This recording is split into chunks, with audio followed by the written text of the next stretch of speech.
Yes. Thank you so much.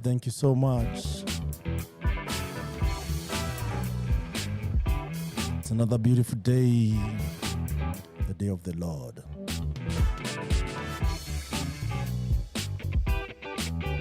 And here once again, I welcome you to our Impact Masters podcast in collaboration with Africa's Talking Podcasts, coming live from Rwanda, the land of 1,000 hills and many other more successes. And we are highlighting tech makers, movers and shakers, people who are focusing on ensuring Africa thrives as a nation by providing solution or be part of the solution. When we talk about Africa's Talking, we offer USSD, SMS, airtime, data bundles, and voice solution. Check Africa's Talking at africastalking.com. Check out impactmasters.io. Follow us, subscribe, like, and share with any person who wants to hear about Africa tech ecosystem. Today is a beautiful day because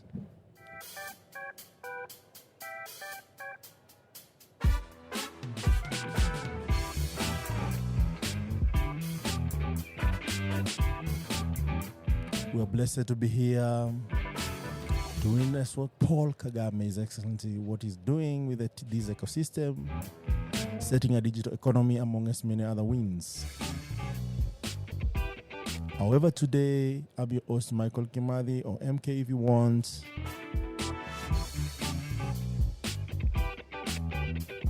And today, we're blessed to host one and only Vivens Zuey Zemana.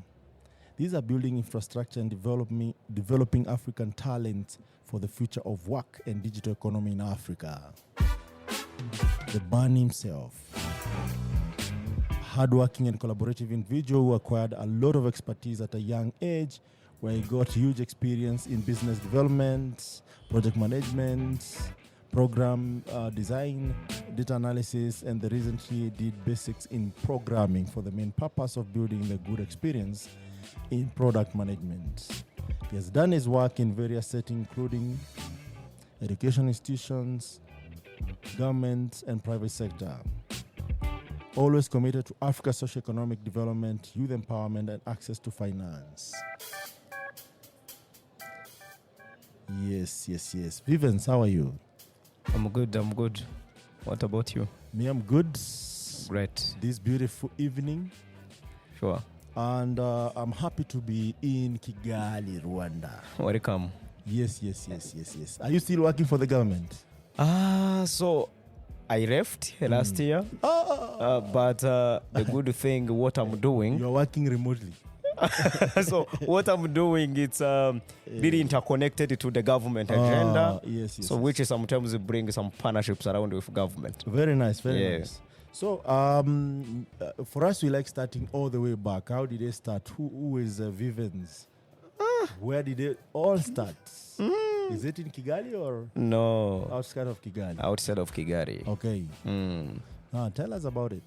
Cool. So it's an interesting story, but a challenging one. That's why we have to hear it. Absolutely. So I'm born and raised in the rural areas of Rwanda in the western province of the country. Okay. But growing, I was this good student in mathematics and science. You're on the right place. So, yes. And here in Rwanda, if you can succeed well in mathematics and science across primary school and high schools, you tend to win the best positions in a class every time. Okay. So then, that was me. Okay. And it brought a good result at the end of the day. I could see how I was winning, and my plan was not to study in Rwanda when it comes to university. Yes. For me, at least to go where maybe US, UK, where at least my potential can be utilized. Yes. So, but I didn't go to US live, but later on, by the way, after high school, I secured the US-based university. All right. One of the best university in the country called Kepler. Okay. They select the top students. Yes, So then I did my studies from Southern New Hampshire University, which is in the US, one of the known universities for competence-based curriculum, but through Kepler program. Okay. Then, the time I was at Kepler, in the first year, for me, I was already qualifying for multiple job opportunities. Okay. And then, it was exciting, right? After 1 year in the university, you are qualifying for multiple opportunities in Rwanda, Yes. getting some gigs outside of Rwanda, etc. Yes. And then, it brought a challenge to me. Yes. Back in the high schools, I started together with the best students, but most of them, they were in 2 categories. Some of them were already, they are done with high schools, they are not going anywhere. And then what happens is to make sure that they are unemployed immediately from high school. Yes. Another category, it's for the students who are going to pursue local university programs, and they know they will spend 4 years in the university, but they will graduate without the skills needed in the job market. Okay. So it brought a challenge to me. For me, I was good. US-based university, a lot of opportunities, benefits, etc. But I said, there is a challenge we have to solve. There is an issue of these young people graduating from high school. They don't proceed with universities, and there are universities who are graduating with irrelevant skills to the job market. Absolutely. Then I was young. It was in 2019, that time, by the way. And then I was like, this solution might be complex to me as of now, to invest in skills development, and we supply the skills to the whole world. Then what happened is I continued my studies, but doing research at the same time around building skills in Africa and supplying skills across the world. Okay. I was doing deep research on that. Yes. Then I said, I'm from rural area. I don't have any family member here to back me. Let me make sure that I go to look for a job, and then I get the essential experience, money to live in Kigali, to set up, to understand, even to get the experience immediately. I did my university very quick. In 2019, that was my last year in the university. And then at that time, I got an opportunity, which was more of a tough internship in a government company, which is called the Rwanda Corporation. It's an institution under Ministry of Foreign Affairs, International Corporation in Rwanda, which manages Rwanda's homegrown solutions and innovations. And then from there, it was that institution. And now, if you are into the whole country's homegrown solutions and innovation, that's even where I can innovate more. I would understand what was done and what was the gap. So that's how it started. I graduated from uni. I kept doing deep research on my case study around the skills development and the supply. And then I did a job. I went for my opportunity to Rwanda Corporation. After internship, I was given the full-time job. One of the best institutions here, by the way, as well. Benefits, etc., a lot of things. Doing really strong things, doing stronger programs, because in the institution, you work with each and every ministry in this country, and the government institution, and the public and the private sectors with innovations. So that's how it started. Then later, last year, 2022, I left after 3 years in the institution. I left to build that idea which came in 2019, the time I was in the uni. Very nice, very nice. That is in summary. That's in summary. Yes, but you don't want summary. You don't want a summary? We don't, not even me, even our listeners who love to hear the details. Now, I see. So you said you started school in Western Uganda, right? In Western Rwanda. Rwanda. Yes. So, and this is where you did all your primary school and high school? I did primary school in the Western province, where I was born from. I did the first level of high school, there ordinary level, again in the Western province. Then in A level, last 3 years of high school, I did the studies from southern part of the country. That's southern province. That's why I did the last 3 years of the high school. And then at that time, that's where I used it to be even coming to Kigali most of the times. Okay. So what was outstanding in this high school, experience from the Western side of? So, like, what was outstanding to me personally? To you so for me, I'm among the person who become the first students across where I did my ordinary level, like being the first every term, every year, and then as of now. That is across Rwanda or just western side? Western side. Oh, okay. What about Rwanda in general? Rwanda in general. Yeah. Rwanda in general, of course, it's the same again, like in terms of top, yeah. Top 1% or top 1 or which, or you guys, I'm just trying to understand. So in Rwanda there is a national examination. Right? I know. Do they rank like who performed the best? Of course they do. Where did you rank? Where you ranked, as I said, both either in O level, in our school, in the national examination. No, in national examination. On our school, yes, national examination on O level. After first 3 years of the high school, I was the best student in the school. Okay, and among the top across the districts and the regions. Then also in A level, the last 3 years of high school where I did the studies in the southern province, part of the country, at that school as well, I was among again the top 2 in the national examination in that school and among the top across the country, national level. Yeah, that's very nice. Yeah. So, how does it feel to be at the top? It's so challenging. Besides getting, celebrated, I know. Know that. How does it really feel? It feels so pressure and more of it feels more of it brings a lot of pressure. Yeah. That's one. Yeah. Second, it brings the good quality of accountability because the pressure comes whenever there is an exam. You want to make sure that as the best student, you mastered each and everything. Yeah. To make sure that there is no room for missing anything, any point. Yes. And then it brings accountability because people already are aware that you become the best. Yes. So how are you going to bring mediocrity? The people already are betting on you. They expect that you do everything, right? Yes. So that's the way around it, but it brings that feeling of pressure and even accountability at the same time. Yeah. And Kigali is a bit interesting because you guys already have, international kind of standard of institutions. Absolutely, yeah. Things like Carnegie Mellon, there's Africa Leadership University. Kepler, I told you. Yeah. New Hampshire, yes. Which is, absolutely. You can be able to access. And this thanks to your government and the administration that is really trying to bring you up to standard amongst the world. And for you, when you were thinking about going to US, you didn't go to US, right? I didn't. Yeah. Was that like a turn-off? Was that like discouragement for you? For me, it was not discouragement because already making it to Kepler, which is implementing a US-based model, and the degree has to be even imported from US. Yes.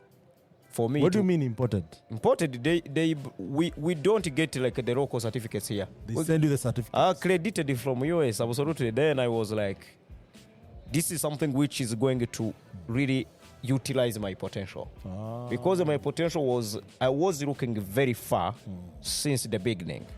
And then it was no discouragement, but for me it was to say, let me utilize this university very well so that I can champion what I want. But it was no discouragement because I was already getting international university, which was among my plans. And for me, it was no longer to say I have to go to USCTC. The thing was, can I get international curriculum? Can I get international skills that I was looking for? Can I get the global space where you can really demonstrate and showcase what I can do and learn? So that was the way around, but it was not so discouraging. Yeah. So please highlight more on how is that like? Do you have online classes? Do they blended learning model? Online classes 40%, 60% local instructors and facilitators here. So these instructors and facilitators, right, who are teaching international curriculum, yes, do they come all the way from the US? No, or they are trained before they are given jobs. Yeah, absolutely. By the US or? By the US, yeah. Okay. Yeah. But they're just, Rwanda Africans. Africans, absolutely. Yeah. So if someone wanted to join some of this curriculum, which I think is a bit prestigious, you can tell them with 100% certainty that they're getting the right standard of... Absolutely. Yeah, from here in Rwanda, if you wanted to go to Kepler, to Carnegie Mellon, to African Leadership University, you are in good hands as long as you know what you want. Absolutely. You know, it matters most. Again, it's not about the best school you go to, it's about you. Absolutely. That's very powerful. Yes. Absolutely, yeah. So that's the way around. But those are the top 3 universities. If you know what you want, yes, you are in a good hands. Very, very, very good. Very good. So what did you... One lesson, that's one lesson that you learned from these, especially the Kepler. That you felt like if you were just in another local university, you would not really learn. A lot. Let me tell you, the first 6 months we were learning, we were into what we call foundational program. And the foundational program, they are teaching you to be proficient in the Microsoft Office and the Google Suites. Local universities, that's not there. For me, if at you... the university level, absolutely. They don't know. Then, if you meet someone from Kepler, and you look at what they can do with Microsoft Excel, PowerPoint, you feel like they are IT people. Why? It's one of the basics before first 6 months. For all the programs. Then also, in addition, that proficiency in IT, computer science, they add the big part, which is not available in Africa, soft skills. They are teaching you teamwork, communication, adaptability through practical scenarios. And then the first 6 months, that's why after 6 months in the uni, most of the talents, if they want it, they can even leave. They go to the whole package they wanted. Okay. And then if you have those basics, you can be a good software developer. You can be a good data analyst because you were given the foundation of how do we learn in a competency-based model. Because the Kepler is a competency-based model. Okay. It's not a theory. So then that foundational program, first 6 months, and having them using a competency-based model were the top things that we gained, which you can't find anywhere in other universities here. It's no. Yes. So please break down that competence-based model at the university level. What does it look like? Do you learn, get a project? Do you get a project, get paid? How does it work? This is how it works. They design their program in a more of scenario-based way. And how it is that? Let us take an example. You are going to study data analysis in a Microsoft Excel. How they break that curriculum down is they do this way. They have recorded resources and materials. Before you go in a class, you are first going to do what we call pre-class. The student comes in a class already mastered what they are going to be given by the instructors. When you reach in a class, you will not see an instructor going in front of you to teach you. An instructor is already bringing the 5 scenarios or projects, and they pick them from companies here. And then, from what you did in a pre-class, during the class, you are just coming to be in groups, work on a certain challenge, and you do the presentation. And from there, you are given feedback in the class. And if they are not well done, you are given the homework to go and then do it away. If you understand, it's more of running a past program, and you are the one doing and learning and teaching yourself than the trainer, the instructor, educator. That's how they break down their things. It's the student, they say, the student is at the core of our teaching and learning. That's why at Kepler, they will structure something that you will be a student and you ask a teacher, by the way, hi, I have the question of how maybe if you are doing maybe the business management program, right? And maybe you are at the sales strategy. When you ask, anyway, what can be the best sales strategies for the telecom company like MTN? The teacher will not respond to you. The teacher will ask you first, what do you think? You share what you think, and then after he asks the class, what do you think? And then the teacher comes as a facilitator of those insights you provide, and then the teacher is pushing you to tell you that you can do it yourself. That's a competency-based model I'm talking about. Makes a lot of sense. It sounds nice. The reason I'm asking is that in Kenya we are trying to adopt CBC, which is competence-based curriculum. Yeah. And it's starting, I think right now is in grade 5 or something. Even we're changing how people should spend time in, juniors, primary school. Yes. Senior primary school, then go to junior secondary. It's a whole different ballgame because I did 844. Most of the people still doing 844. So it's something that we are learning as we go. Of course, it's proving to be very expensive. I don't know if it's because it's in infancy stage. Yes. But of course, we can learn from each other as African countries, see where the wins are, learn from even the rest of the world, and see how it goes. Now, Mr. Vivens. Yes. After you did your school and, qualified, participated in Kepler, process and curriculum, and what exactly did you do in that program? At Kepler? Yes. At Kepler, I did business management as the bachelor's degree and the specialization. Yeah. But remember, I said I was great in mathematics and science back. Yes. The time I was doing business management as my bachelor's degree, I had a challenge again to do either data analysis or software development. Then at Kepler, I was doing business management in parallel of doing data analysis programs to make sure that I can be both the business developer, and also I can be a data analyst. And remember, I said after, I also did the programming to get it to understand the essentials of building software programs. Which language did you do? So the language I did, I took more of JavaScript family or JavaScript family. I was doing some React, of course, on the front end, and started to interact with Node.js on looking at how the backend works, and also at the end of the day, even mastering even the UI and UX design, utilizing Figma as a tool to do that. Yeah. And also, we started from HTML, we move it to CSS, and then we move. So that was the way around, and Did you like it? I liked it because I'm a mathematics person. You're a mathematician. For me, I could become both a data analyst, and software developer, business, but I can't handle all of those things. But you're smart, Chief. So no. But when you have a lot again, you need to say, okay, let me pick this. Just for no focus, need of absolutely for focus and specialization. So you just picked business development. Yeah, but later in the conversation, I will tell you how all of those things came to become good results to what we do. Yes. At the moment. But nice. I did business management as many specialization.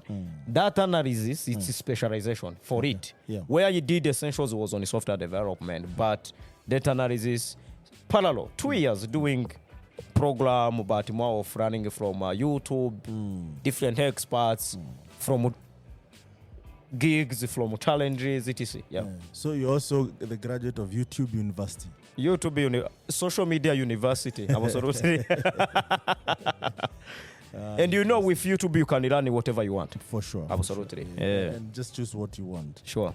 But fast forward, looks like you started also teaching at the campus. Absolutely. Yeah. What led to What that? was that? So the thing is, at Kepler, that's what I told you. They are into competence-based learning. So when you're at Kepler, they started to scout some students performing very well to be given opportunities at the university, not internship. Yeah. They call it work study, but it's paid. It's more of like apprenticeship. So then that's where I got an opportunity to be an assistant to the academic campus director for College for America. So it means the director who oversee this online program, which is being from US, so Southern New Hampshire University. I was the academic campus director assistant, and I was more, of course, helping him more of doing the data analysis task, evaluating the performance of the students. Yeah. And one of the major milestones I did the time I was doing that job was I built the data analysis tool Yeah. which tracks all of the students' performance whenever they are enrolled in the university. It means Yes. the tracker has more of almost if functions which are more than 20, and it tracks everyone. The time you are enrolled in the university means, this is what I mean with it. Yeah. They track and say, in the first university you cover this, Yeah. second year you cover this, third year you cover this. Yeah. That means if you didn't cover, if you covered this, you are at 100%. Yeah. If you didn't cover this, Yeah. that means maybe on 80%, 70%. And this can be the tool to scout immediately the performance of the students who are lagging behind, who are performing very well. It became more of a tool to assess every student, despite it's the data analysis tool where you can crack all of the data of the students since they are enrolled in the university. It is a continuous data analysis tool, which is being used to push some students, to reward some students, because you see, we developed the metrics that if you perform these modules, you are at this stage. Yeah. If you finish these modules, you are at this stage. So if you are lagging behind, you are not there. Yeah. So that's the way around it. That was one of the key major milestones which I did with that job. And what did it help that? What did that process help with, in terms of academics, in terms of? Yeah, it helps in terms of designing personalized programs and coaching to students who are not performing to the metrics expected in each level, to each and every specialization across the university. And again, it's being helping to improve the way teachers are assessing their students, because every instructor can access the tool and you see everyone's performance. It's more of a performance analysis tool, which is helping the whole school either to improve the students and even to know who is doing well, who is not doing good, etc. And it's a complex tool. Huh?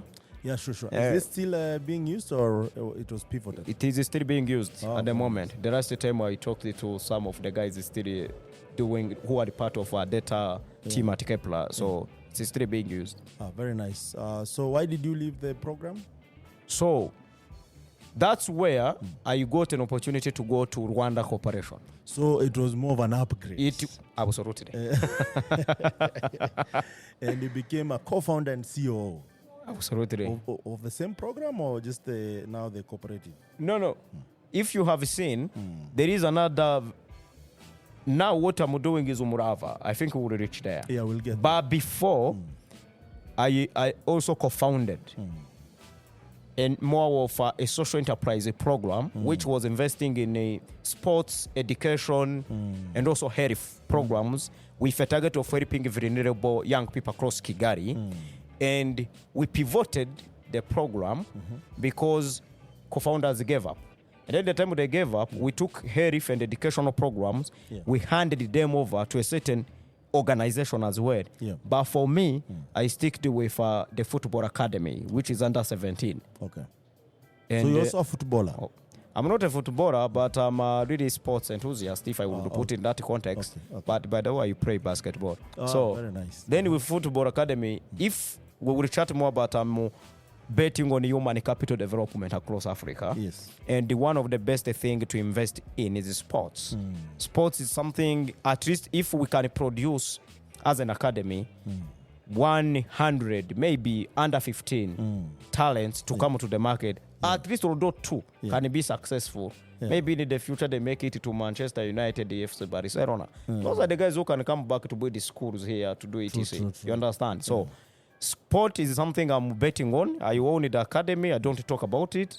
But it's something even I will do a big venture in the future. Someone listening interested in sports, ready to chat more about I want to bet on the sports, especially football. Yes. In terms of developing the guys. So that's something I did the time I was in the uni. Yes. Yeah. But I'll ask something around that, because is it the government really that encourage you, or is sport really big in Rwanda? So sports is, Rwanda, because of the history we have of the genocide against the Tutsi we have had.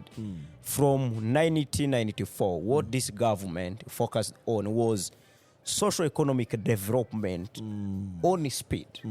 So then, as we progress, the country has developed a lot in terms of public infrastructure, roads, different markets, schools, etc. Now, where we are as a country is, now what can we do more?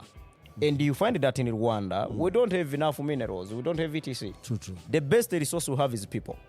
And now if it comes to people, the country is already watching what can we do. Let's invest in sports. We are among the top big organizations events hosting in this country. Yes. You know. Yes. Why?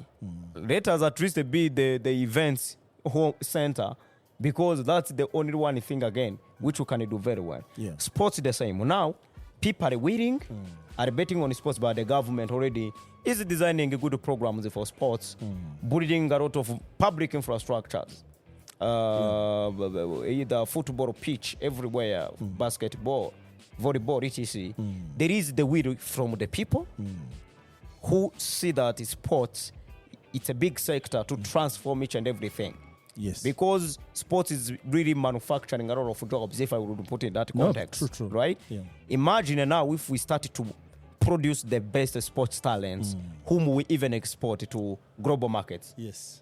We are developing our economies in that way, but really from the people and also the government policies, which are really coming to be an enabler to some of the programs. Now, still on sport, I'll ask you your thought about the government investing a lot of money in Arsenal. I see. Yes. What is your thought? Very great, because remember, with me, I know both public and private sectors here very well. And the time Rwanda invested in Arsenal, I don't remember the figures, but we had more of almost a 40x growth in return, absolutely, of the visitors that we used to have here as the results of that marketing, that branding, that awareness of Visit Rwanda with Arsenal. So it was a good investment. It was not good, it was the best investment in Africa. Absolutely. Yeah. And this investment happened in Europe. Is it not possible to invest in Africa? So, or the returns are minimal? Listen, we have to most of the times understand. Europe, America, they are almost 50 years ahead of where we are as the African continent. And imagine the tourists that we really have. Of course, we mobilize even domestic tourism across our countries, across countries in Africa. But honestly speaking, when it comes to who is bringing some money to pay for these tourist areas, etc., only the American and the Europeans are willing to bring a lot of money, right? That's where, again, I salute our government and even with our His Excellency Paul Kagame to know that the good target market is this Europe, is these American people. They have money, they can be coming here. When they come as a tourist, recently this very well, when they come as a tourist, and we have created the good environment as the country, ease of doing business, we are really good. Registering business in Rwanda, it takes 6 hours, my friend. If they come here, they find the security, cleanliness, ease of doing business. Now, these tourists are willing to build companies here. That's why I was telling you that it was good to target market to not only shoot to tourists, but again, turning tourists to business investors here in Rwanda. Great jobs. And by the way, that also brings me to another point that I've noticed in Rwanda, people start working when they are young. Absolutely. The guys who are high school and still working. The guys who are in college and still working. Please speak a bit about that, because most Africans would learn from this.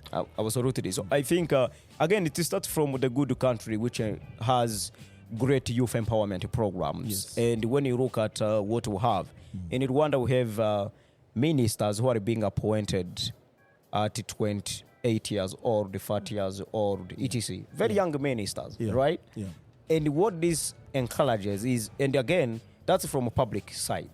In the private side, if you're a young person, very creative, very innovative, a problem solver, and you can work on a certain solution in education, agriculture, etc., the government has really some sort of programs to support these young people who are betting on this.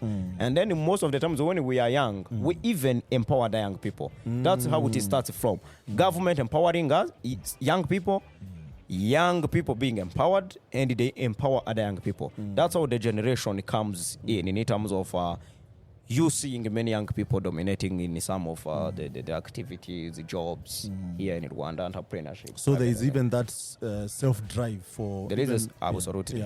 For even many youth who are not in government, but also in private sector. In the private sector.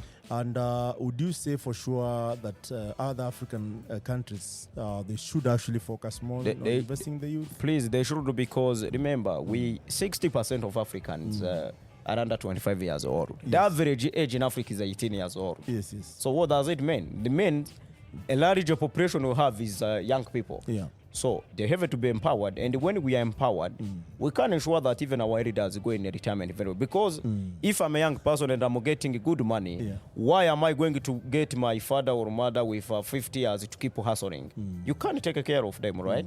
So it means that when you invest in young people, you get, I think, double. They are willing to learn quickly, and they have enough efforts to deliver. Yeah. So that's the way around, and it's something most of the African countries need to count in terms of counting young people as their best human, the best resource they have and which they wanted to utilize. Yeah.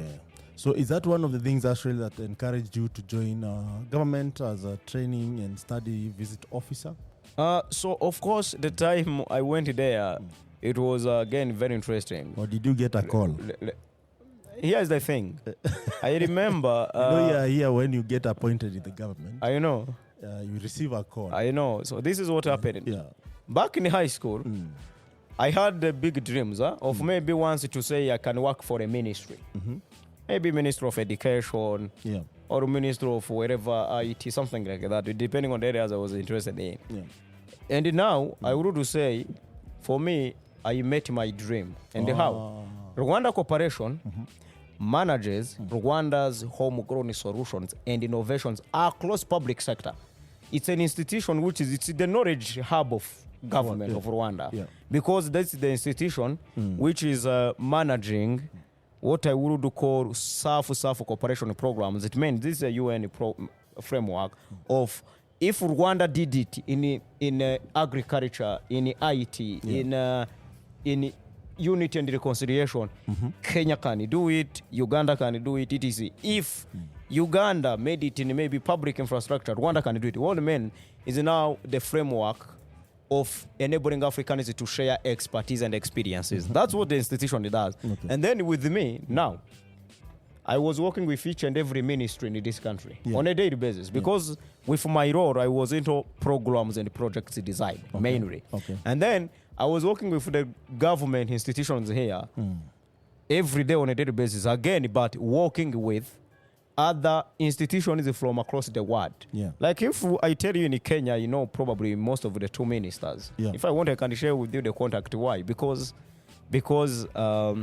what I was doing on a daily basis is to make sure that you interact with these government institutions. Yeah. And how I went there to go to that, I was selected among the students whom they were scouting to go there. Okay. So I went there to do the test. I did the test and I was hired. And one of the greatest milestones I really even have because it gave me the exposure to understand very well what country has done and what they are prioritizing. Like if you talk to me at least, I know each and everything with our Vision 2020, which we completed recently. I'm aware of our Vision 2045. If you can in summary tell us what this vision is all about. Absolutely. If you have achieved them or if you didn't achieve them, what are the lessons? How did you carry on? So with Vision 2020, there were the break. It had I would call strategic plans as well. Yes. And then those strategic plans were built around different sectors. Yeah. The country could be like, with infrastructure, we want to achieve this. Yeah. With education, we want to make sure that each and every maybe Rwandan can access education, right? Yeah. There were unity and reconciliation programs. So there are visions built across different sectors. Yeah. But to speak now to where we are going, 2045, Rwanda plans to be the middle income country. 2050 we want it to be higher income country. Yeah. And one of the best things Rwanda is betting on is now knowledge economy. Yes. Knowledge economy is at the core of our 2050 vision.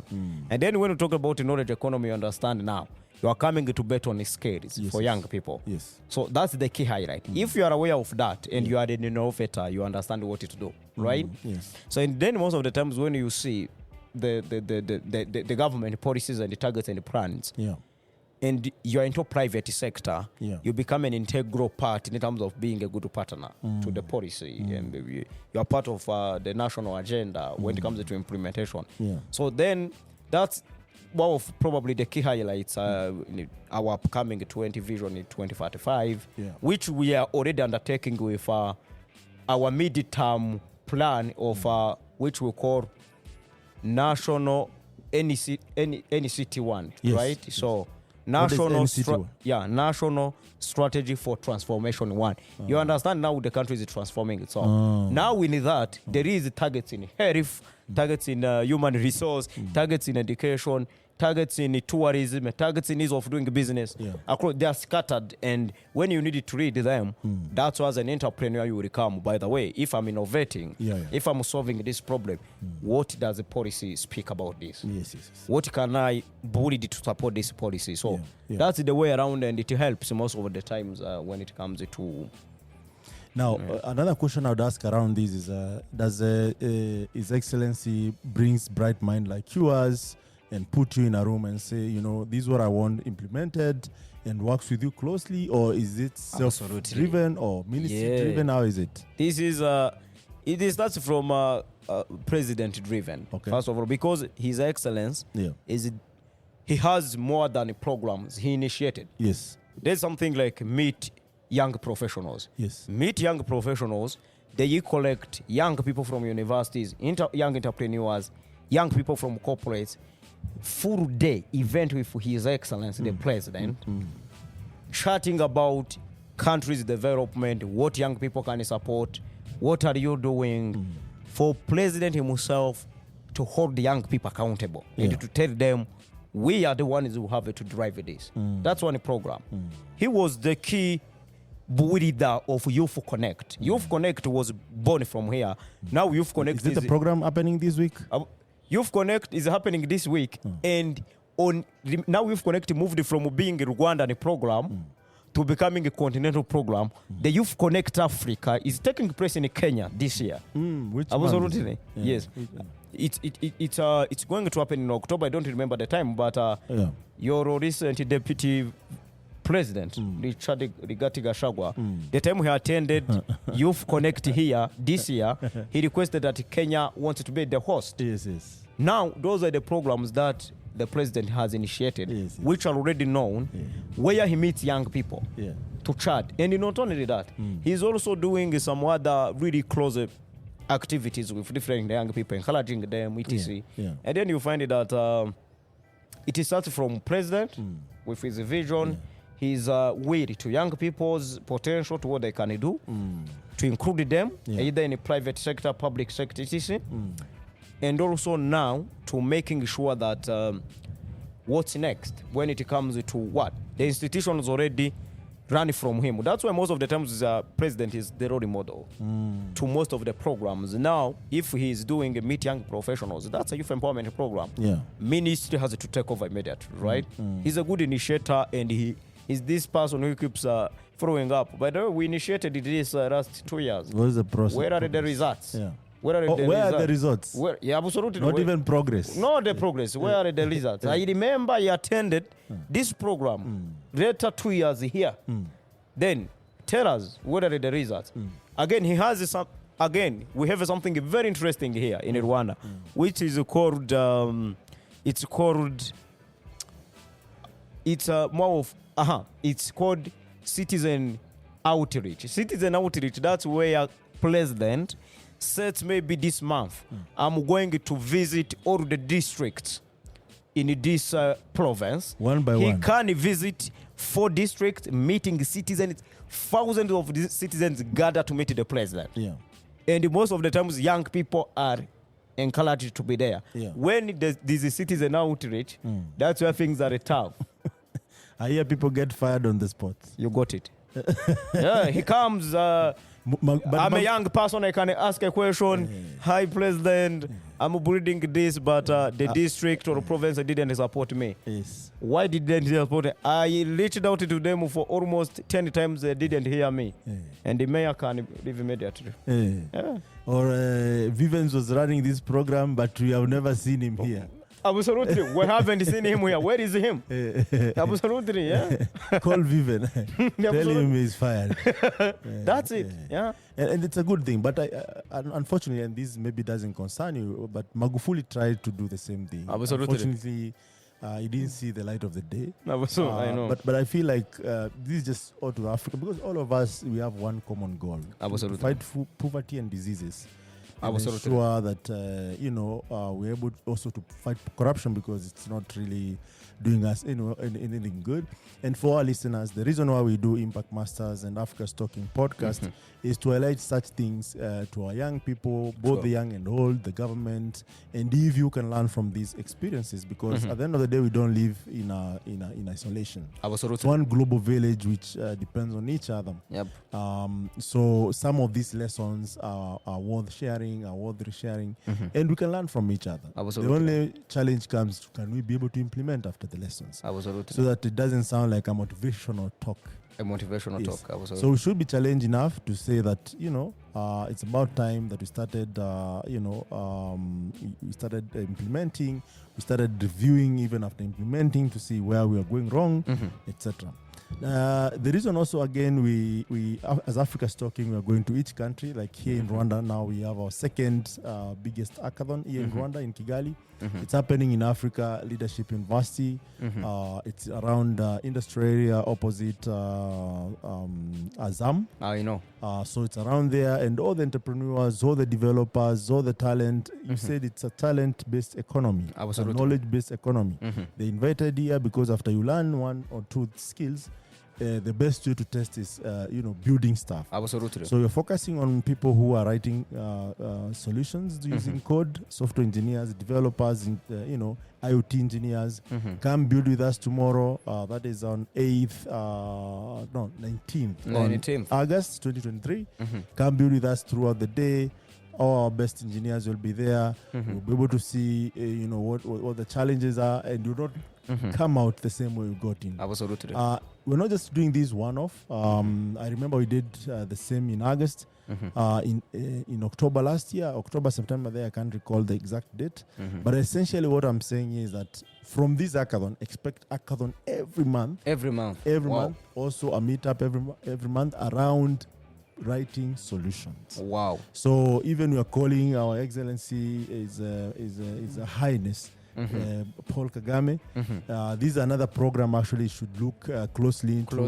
Join us. Let's join hands, because at the end of the day, Africa, we need each other. Absolutely. And if Rwanda succeeds, doesn't mean Kenya fails. If Kenya succeeds, doesn't mean Nigeria fails. Absolutely. I know there is so much going on in Niger, Mali, and Burkina Faso. West Africa. They are our brothers. We should be united and seeing how can we be able to eradicate some of these issues that people keep raising generation after generation, and ensure that you are progressing. Absolutely. And that said, I'm proud to meet you, Vivens. Maybe I didn't tell you that, because at your age and doing all this amazing stuff is not only outstanding, but also emulative and challenging for most of the users. Because most people at your age, they're thinking, until government opens job opportunities, but we can do it. Actually, we should be the government. We should be able to implement some of these things. And we start now, everything else follows. Chief, you joined the corporation. You do amazing work there. What was your biggest challenge with all these wins and everything? What was your biggest challenge? Was it the financing, or maybe the pressure from what was it? Or it was just smooth? So with the startup we are doing, or the cooperation program from the government, Rwanda Cooperation. Yeah. So the toughest challenges were two. One, remember I said my background, I tend to care much about only mathematics and science, etc. And then I was joining private company, but for the government, And that private institution is implementing a foreign policy, right?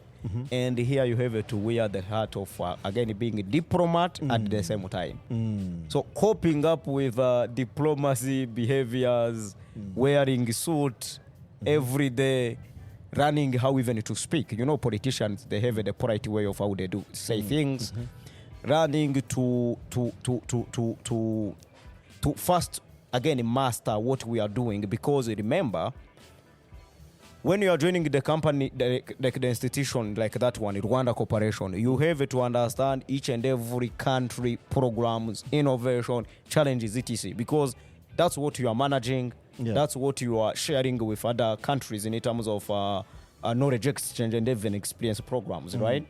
And then to master, I could spend the night running each and every government program which was implemented, and I could watch the news on Rwanda TV every time to understand what is happening across Rwanda, because tomorrow I'm going to be asked by a certain delegation from Kenya. We wanted to implement maybe community-based health insurance program like as Rwanda did. We wanted to build the online portal for government services, and now Kenya is doing it, and they're being shared the expertise from Rwanda with our company called Irembo here, right? So then I could make sure that I'm updated with what is happening and understanding the previous programs. Remember, I was joining the government institution, and I didn't be in the government. I was working with 10 plus years of experience people in the government, and I have to be in the same standard. So I could spend the nights running about the programs, watching the news to understand what is happening. And again, sometimes being mandated even to understand what is happening in Liberia, what is happening in Chad, because to understand where are they, so that, okay, do we have knowledge exchange programs that Rwanda can share with them, can provide it to them. So it was tough. So I mean, we should not be sending military to kill each other, because at the end of the day, even behind the military, they are people. They are fathers, they are brothers, they are sisters. We should, and this is my personal opinion. So I feel like we need to raise or to stretch hand of help in sharing more than hand of war and guns. True. Because at the end of it all, war eventually brings peace, but at the end of it all, we can resolve these issues if we address the core of the dissatisfaction or what do these people actually raise as their concern. If people are poor, if people are not getting the right medication, if people don't have the security, if people don't have the good education or even health, then we should be able to address that and see eventually how can we be able to address it fully so that it is self-sustainable, we are able to see it through and create wealth that actually lives within us. So that's what I could say about that, and I think there are people who are thinking around these issues. But of course, in case you need my expertise, I'm here, and we could offer developer solutions around this. Software developers. That's it, true. And that reminds me that even working with the government, sometime there's this challenge that is faced, and you can tell me. Bureaucracy is a big deterrent. Very tough. Of what stops us from achieving most of it. Is there bureaucracy in government of Rwanda? So government of Rwanda, and this is the real truth, and it's already known. His Excellence, even in his public speech, his public conversation with government people, he doesn't promote bureaucracy, because bureaucracy delays innovation, bureaucracy delays citizens' request of the services. Absolutely. Bureaucracy doesn't... Just because I've heard you talk about this. They say delay of service is denial of service. Wow, good. Or service delayed is service denied. Absolutely. That's true. Service delayed is service denied. That's true. So then he doesn't promote that. And the bureaucracy, remember when there is a bureaucracy, if me, Vivens, I'm a fresh graduate from university, and even I got the potential for doing multiple things when there is a bureaucracy. These 10 plus years of experience people that we are going to work with can't give me the room to deliver most of the times, right? True. Here, that system is not available. Here, if you are very young, they give you the room to deliver what you can deliver, and they end up being really good guiders, good advisors. You know, you have a fresh mind. These people, they are told not to stop young people to innovate, but to guide them efficiently. But here in Rwanda, this is really somewhere you can't come and say that there is a bureaucracy when it comes to public sector. People are held accountable. If there is a bureaucracy and someone go to Twitter and post, I'm here at the ministry requesting this service and they are not helping me very well, immediately as the minister can be fired. That's one. If the guys are attending public centers, public health centers, and there is those things of bureaucracy, citizen is raised that. That means those leaders go in trouble. You get? So here bureaucracy, that's something we are even on the top of what we have as the country in terms of speeding up the services. You know, the service delivery in Rwanda is one of something which tend to cause some people to be fired, to be dismissed, etc. So service delivery, even the government itself, there is a government institution called the Rwanda Governance Board, which tracks the more of service delivery across the country. They are doing what we call services scorecard, etc., where they are ranking institutions, they hold the institutions accountable. And we have also different programs like Muhikirano, that's one of the homegrown solutions, where readers are held accountable in terms of the services delivery. So there is a way around in terms of service delivery here mechanism is very strong to remove the bureaucracy on the table or on the list of what can delay the things here to happen and to be delivered. Very nice. And I think we can borrow a leaf, all of us, to ensure that we are not deterring progress. So please, I see you also a business coach. Yes. Please talk a bit about that. So,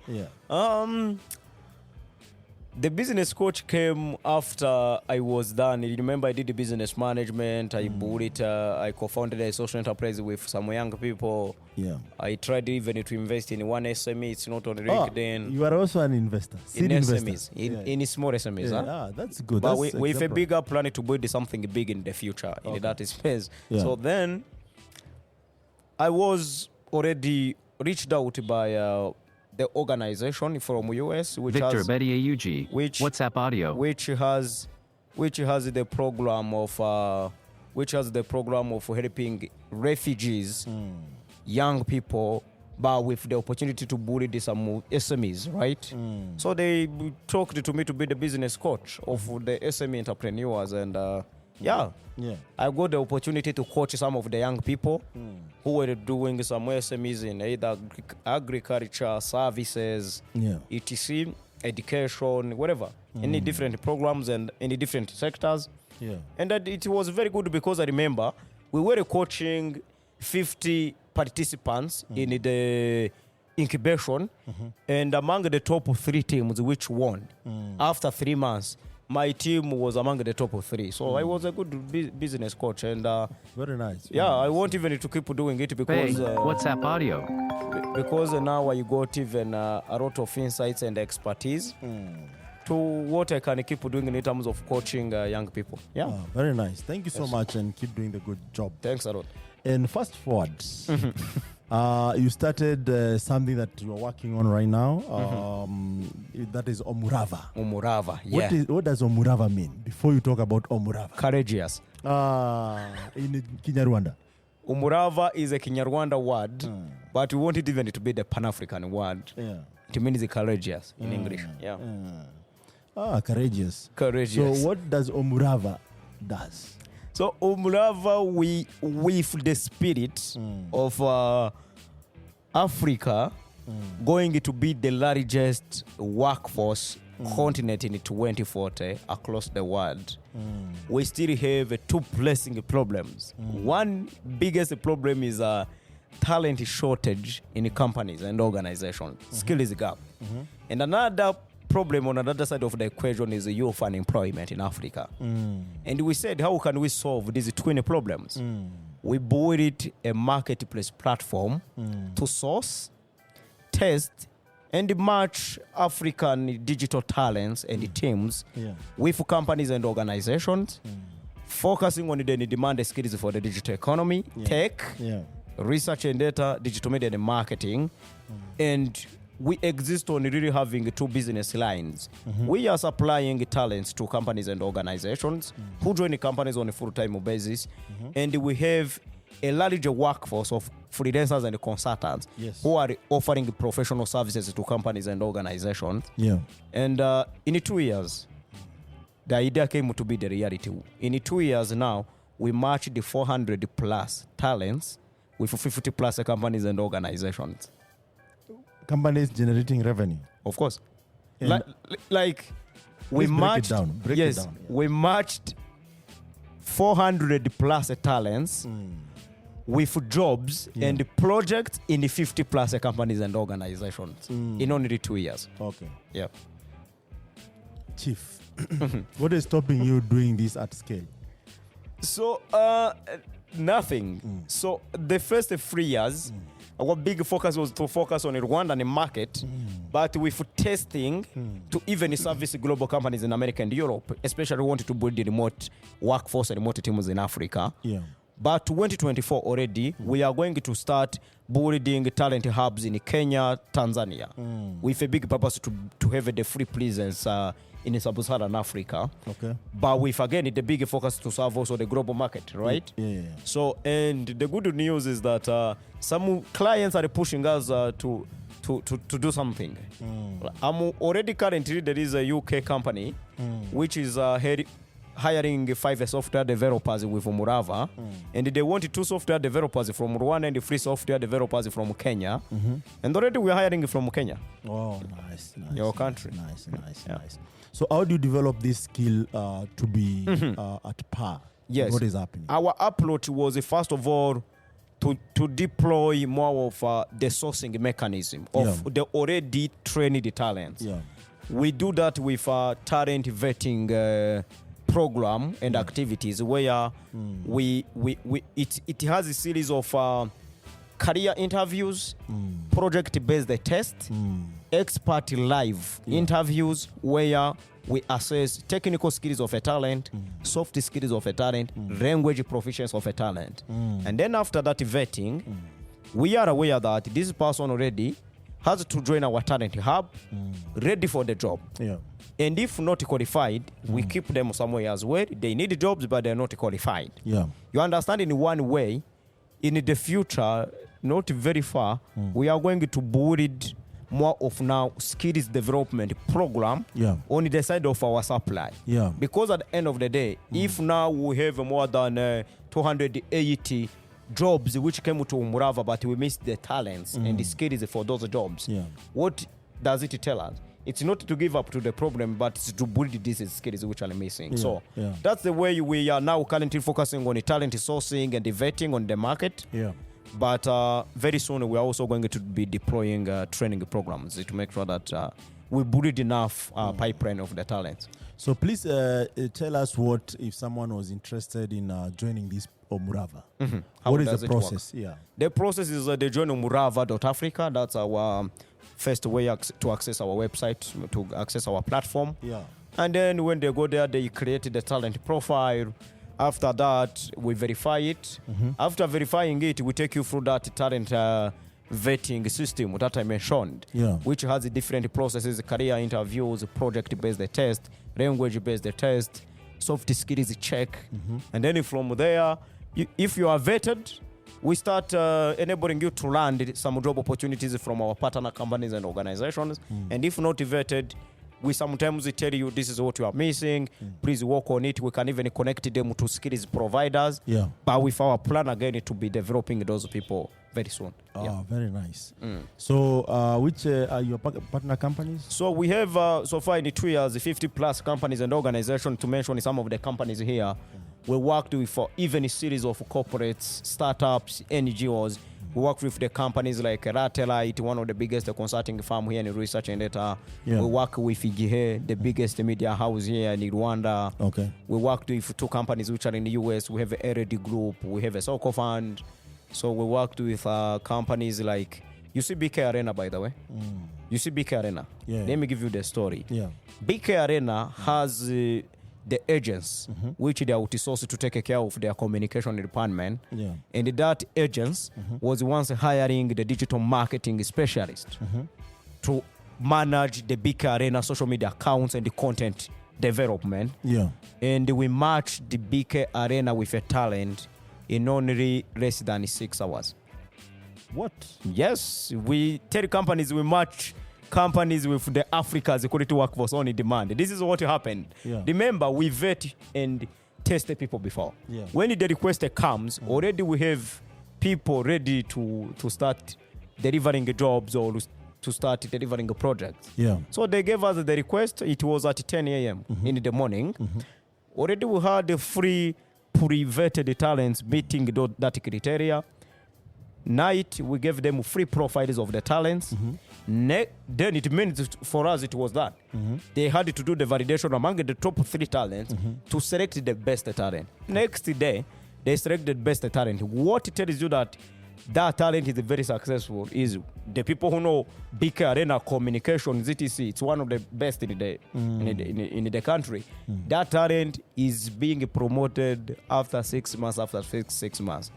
And whenever that agents which work closely with BK Arena, which come to recruit with us, whenever they think about really getting the top talent, they have to talk to us. So then we also have other startups here, like the startup called Carisim, it's known here. Yeah. Afri Farmers Market, one of the best startups here in Rwanda.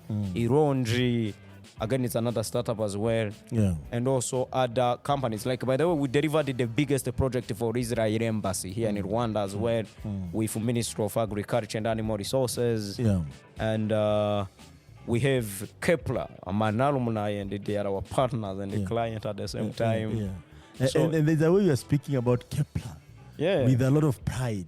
It looks like it really changed you. It changed me. It changed me. Not only me, it changed a lot. The 80% of Kepler graduates are employed. You understand? You understand the results? Yes. 80% of Kepler graduates get jobs. What about the 20%? 20%, no, they get jobs just after graduation. Those ones is delayed to get them, but they also get them later on. You don't start businesses? We do. I'm doing a business, and already now Kepler has, and even there is one of the best. It has already it's graduating from startup move to really having a corporate culture. It's a company which is into water, which is called Iriba Water Group. She's a Kepler alumni, one of now the best outstanding company in Rwanda. Raise the global grants, global awards, global investments. Big company here, right? So then there are good entrepreneurs from Kepler as well. Very nice, very nice. Good. So finally, you are Westwell ambassador. Yes. Talk about that. So Vestaville is one of the biggest entrepreneurship hub here. It was the best before Noscan comes. Okay. Noscan came with a lot of investments, but Vestaville was the first renowned to be entrepreneurship hub here. So we attended one of their entrepreneurship program as our startup, Morava. Yes. And we performed very well as a startup. In that timeline, we were a part of Vestaville. And then even to me, they were looking at me leaving a corporate to a startup. I got some connections. There is a way I understand things. Then they had the program of launching the ambassadorship program of where they need some of the serious entrepreneurs, part of Vestaville, to be even Vestaville ambassadors who can share stories, who can bring more even partners for Vestaville, who can bring more of even global connections to Vestaville. So that's how we become an ambassador. They appointed me. Yeah. So what does that involve? Do you talk about it? Do you tell? We talk about it. Yeah. We bring more members to Vestaville. We promote the programs of Vestaville, etc. Yeah, those are more of the scope of work. Yeah. Yeah. And would you say we need more innovation hub, co-working spaces as it is? We do, because as of now, they are still expensive and they are still not fully accessible. However, we need now others. If maybe Nosken is more of a premium, Vestaver again is a premium. We need others which are essential. Where even these young entrepreneurs are struggling, can be able to see where they can pay. You get what I'm saying? And these entrepreneurship hubs, innovation hubs, tend to attract investors, and that's why we still need more. I agree with you. Yeah. So finally, how many hackathons happen in Kigali? So hackathon is not one of the biggest culture here, and one of the things as Murava we I think we will pattern in the future, guys, because not in the future. Yeah, in October as we speak, because already part of the activities that we need to have taking place in our talent hub. There are the skills competitions, hackathons, events, career-related conversations, etc. And the hackathons here are not a big culture, except if it's a corporate which wants to build the hackathon, like MTN, etc. But we didn't have to see the hackathons happening. And to us as our company, it's one of our strategy to vet and assess people ahead of time. When we can run a hackathon, we are already scouting the best talents, right? So it's something we have on our to-do list. Already even the strategy is there, and of course it's now ahead, but in October that's why we plan to launch our hackathon at scale here in Rwanda. Very nice. So but hackathons here are not a big culture, but sometimes big corporates do on the sidelines of some events, and they just get organized them. But here we don't have this culture where you can know every weekend in Kigali there is a hackathon. The hackathon is here once in a quarter, etc. Not a big culture, but and hackathon is one of the best things. But Vestaver tends to learn more of startups hackathons for some programs. Very nice, very nice. So what I can say is that of course we're looking for partners to do these hackathons together with. Of course, even after hackathon, how does that pipeline look like? Are we solving for Rwanda, Africa at large? Yes. Are we building our own solution at scale? So there is so much that Africa's talking hackathon. Also, Atlassian hackathons, Nairobi hackathons, and many other language-specific hackathons that happen in Kenya that could actually bring that vibration here in terms of collaboration and doing amazing stuff with you. Absolutely. So look out for that, and I think it should be really an interesting, collaboration. Absolutely. And keep doing the good job. Thanks a lot. But as we conclude, please give your parting shot to the listeners. So to the listeners, and from the point of view where we started from, is that we as Africans are the best people to first really solve the Africa's problems in the right context. But we make and we put attention that Europe and America are ahead of us. We can drive our solutions, and they come as facilitators, supporters, input providers, and then we grow together. Mixing our African understanding of the market, and even mixing their aid access to capital, funding, previous experience of doing things, we can clack things together. And another point is for young people, either being an entrepreneur, being a professional employee oriented in the future. One thing I tend to tell young people is that most of the times the first step is for all of us. It's more of being used that challenge-based learning is the best way to learn. And then from there you can be a good entrepreneur, you can be a good employee, whatever you can be thinking it to be. And that's probably the last thing I could mention. Thank you so much, Vivens. Sure. And as I finish, I think I felt like we are missing out in terms of proverbs. Wise people, wise men, African men used to talk in proverbs, especially when they want you to think a bit. So our parting short proverb is little by little, grow the bananas. Wow, that's really good. Little by little, grow the bananas. I feel like this proverb came from Uganda. The land of opportunities. Yes. The pearl of Africa. Uh-huh. Because in Uganda, when you think about it, there is a lot of bananas. The staple food is bananas. Wow. And one of the things is that growing bananas is not easy. I know. For those who don't know. But, For me, I know. Yeah, Yeah. but if you start little by little, you Yes. find that you grow bananas. I know. And this also can apply in entrepreneurship. True. And without further ado, my name is Michael Kimathi, or MK if you want, representing Africa Stocking and head of Developer Community Africa, podcast hosts, entrepreneur, love of people. And until next time, thank you so much.